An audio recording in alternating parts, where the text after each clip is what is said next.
In this video, we're gonna show you guys exactly how you can start building your body, weaponizing your movement so you can become stronger, more athletic, and more durable than ever before. And this is stuff that I myself have learned over the last 12 years. I've been studying this stuff since I was young, when I was a high school wrestler, trying to become the best version of myself, into being a college wrestler, struggling with injuries and not being able to perform as much as I wanted to because of those injuries, and trying to find answers to help me fix my body. Now I'm helping other people do the same.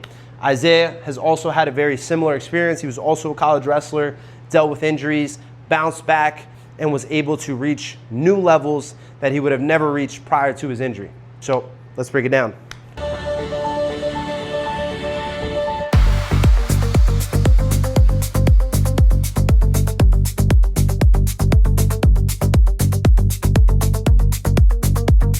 So guys, we're gonna get started.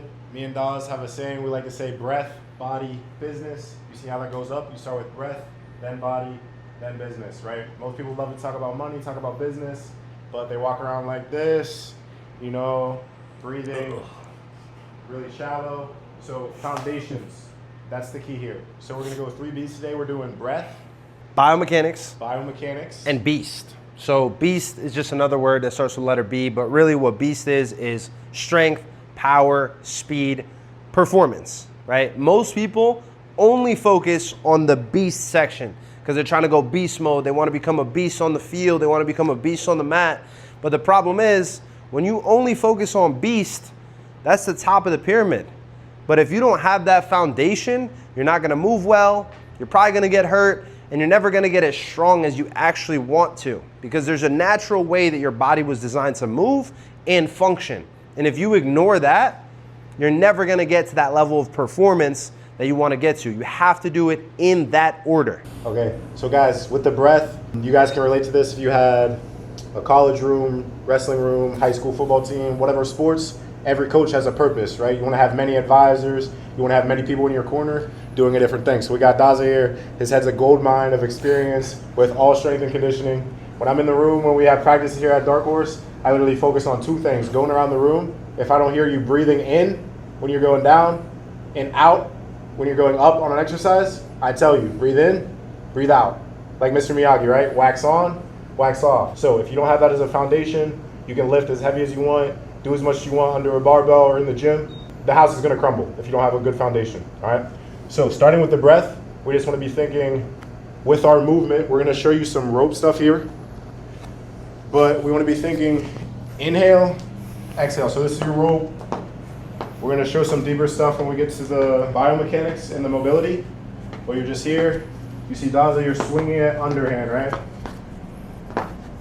But before you even learn how to swing it, I want you to focus on breathing in as it comes one way, and as it dips under, breathing out. So in as it's coming up and over, and out as it's hitting the ground.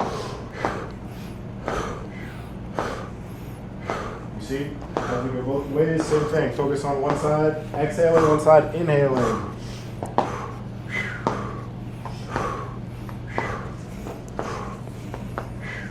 Now you're going to see how to actually do the rope stuff later, but the most important thing is synchronizing the breath here.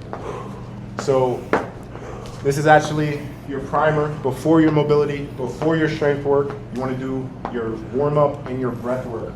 So if we're going to hop into heavy activity, I like to do something I call the primal body activation. This is an extreme breath work. Be careful trying this. What we're going to do is we're going to come out like this, hands out in front of us, and you're just going to take some deep breaths with your eyes closed.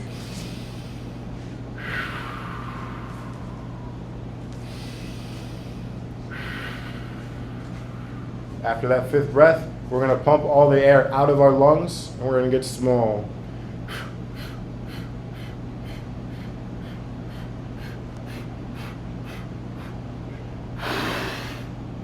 When that's all out, we're going to get big now. As we get big, we're holding our breath still. We're going to push our stomachs out. So it's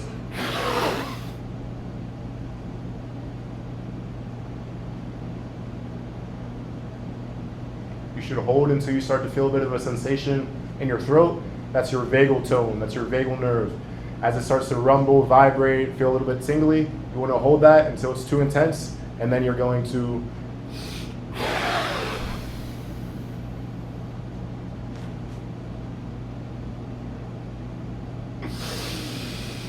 inhale, squeezing the chest.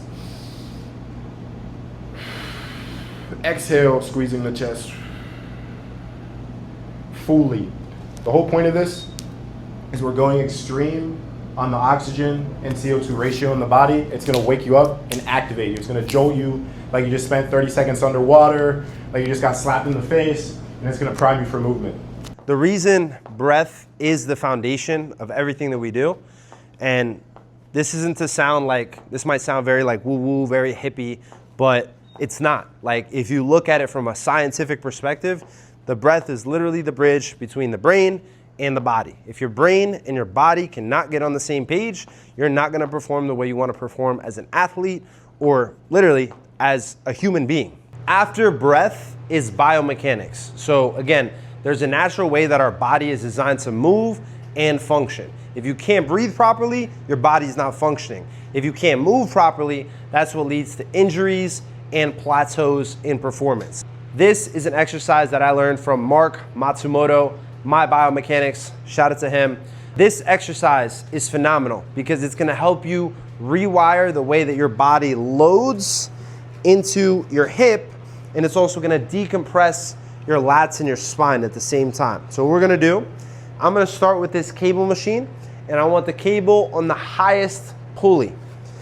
I'm gonna step back, bend the knees slightly, hips go back to the wall, and I'm gonna bend my elbows down to 90 degrees here, okay? Once I feel that tension, my lats are active, step back, turn the chest towards that front leg, and let the cable pull my hands up and high to the sky.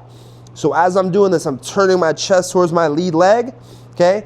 This is the same position that my body naturally goes in. I'm loading the rotation of this hip when I'm sprinting forward, okay? Same exact movement, same biomechanics, but I'm also getting mobility because I'm stretching out my lats. So again, I'm here, right?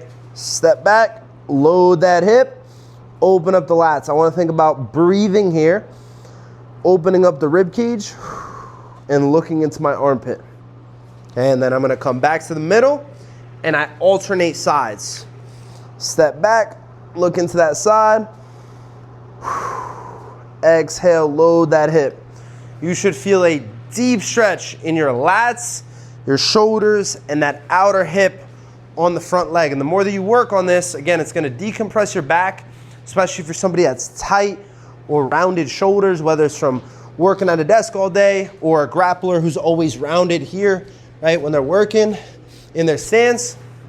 This is phenomenal. You can't do enough of this. So again, shout out Mark Matsumoto. This is something that I've been working myself, and I'm having a lot of my athletes work, and they're seeing tons of success with it. So again, guys, the biggest thing is people don't use their full body nowadays, right? You go to the gym and you're hitting incline press on a machine sitting in a chair.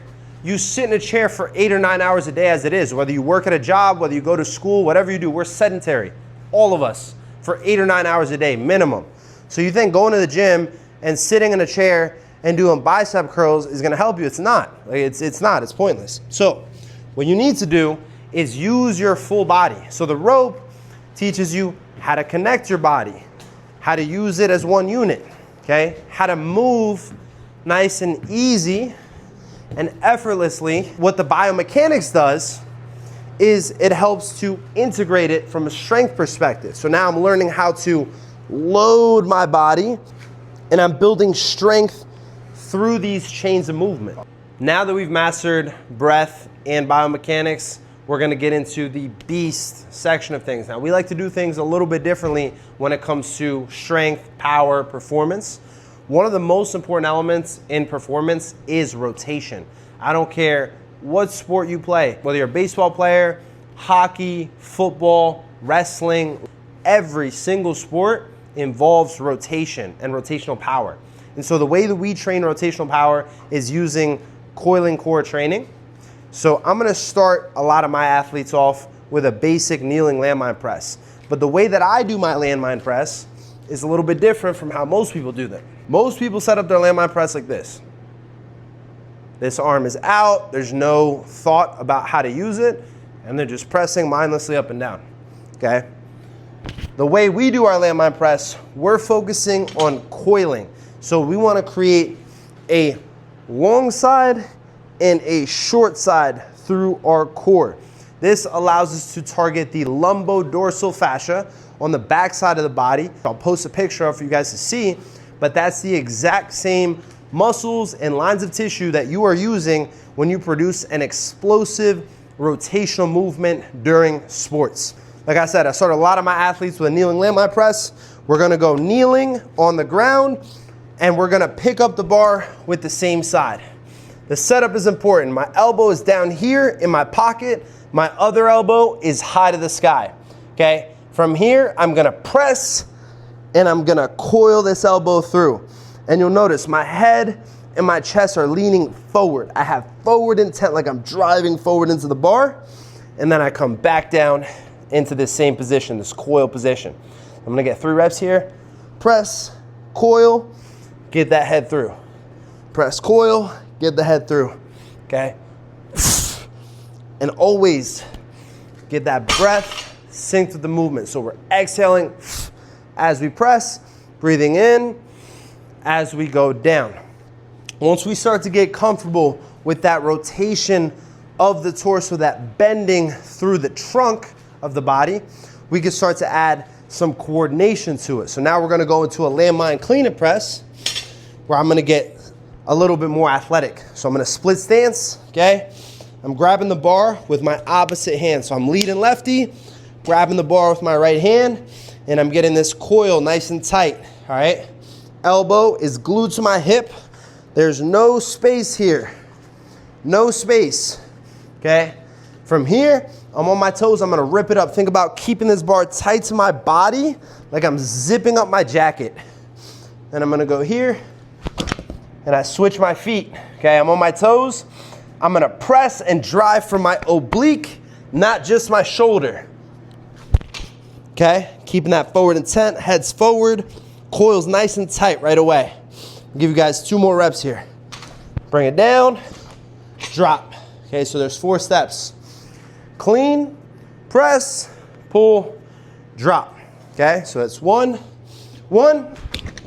2, 3, and 4.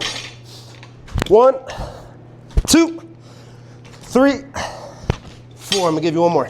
1, 2, 3, and 4. Okay, that's the landmine clean and press. Again, that's a more advanced exercise. That's not something I would have you do the first day. But the beauty of something like the landmine is that as I'm doing all of these explosive movements, right, I'm on my toes, I'm leaning forward, I'm in a split stance, all things that help with coordination and athleticism. I'm also dialing in biomechanics stuff, okay? My head is directly aligned with my foot when I'm on the landmine. My feet are pointed straight forward. So all that biomechanics stuff, we're still including it with our landmine movements. And then when we combine this with our traditional strength training, our heavy squats, bench press, Olympic lifting movements, our athletes get the best of both worlds versus an athlete who's just going heavy and they're duck-footed, they're compressed, they don't breathe, they hold their breath every movement. You look at one athlete that trains like us, and you look at an athlete that does that, it's not even close. So guys, I hope this video was helpful in terms of understanding, 1, maybe why the training that you've been doing hasn't been getting you the results that you want, and 2, some movements that you can start implementing right now to start seeing progress and seeing results. Everything comes from being open-minded and being willing to put the work in and stay consistent. Make sure you like, comment, subscribe, turn on post notifications because we're gonna be putting out videos every single week for you guys. Remember, don't be average, be elite.